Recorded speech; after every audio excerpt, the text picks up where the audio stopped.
আজকে আবারও একটা পার্সেল এসেছিল, তার জন্য টাকার ব্যাগ নিয়ে ছুটলাম। আর সোনাকে কোলে নিয়ে যেতে খুবই অসুবিধা হচ্ছিল, তার জন্য ছেলেটা বুঝে আমাকে একটু এগিয়ে দিয়ে গেল।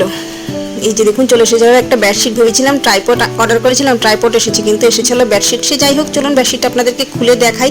আমিও দেখিনি, আপনাদেরকেও দেখাবো, আমিও দেখবো। এর আগে তো এনে চেঞ্জ করতে হয়েছে, কারণ ফিটিংসই হয়নি। এবারটা দেখি কীরকম আসলো। যদি ভালো আসে তো রাখবো, না হলে আবারও চেঞ্জ করতে হবে। চলুন ঝটপট খুলে নিই। এই যে দেখুন, দেখতে তো মনে হচ্ছে ভীষণ ভালো, খুবই ভালো এসেছে। আমার কিন্তু খুবই পছন্দ হয়েছে। কালারটা একদম যেরকম ছিল পিকচারের সেম টু সেম এসেছে। আর মনে হচ্ছে যে সাইজও অনেকটা বড়ই হবে।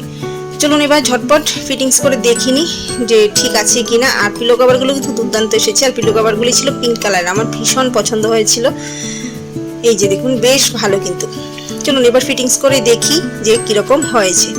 আর ফিটিংস করতে গিয়ে আমি বুঝতে পারছিলাম না কোন দিকে লাগাবো। তারপর সেট করে লাগিয়ে নিচ্ছি। আর লাগানোর পর আপনাদেরকে দেখাবো যে কেমন হয়েছে।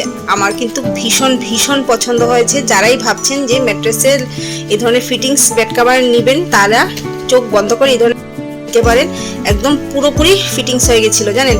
এর আগের বার শুধু ডাবল সাইজ অর্ডার করেছিলাম, এবার কিং সাইজ অর্ডার করেছি। আর একদম ফিটিংস হয়ে গেছে, দেখুন কতটা ভালো লাগছে।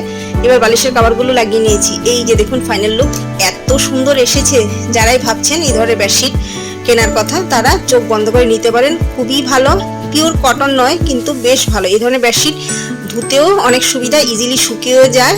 আর কাচলে পরে রঙও কিন্তু নষ্ট হয় না, অনেক দিন চলে এই ধরনের বেডশিট। তো চলুন আজকের জন্য এটুকুই। সবাই ভালো থাকবেন। আজকের জন্য সবাইকে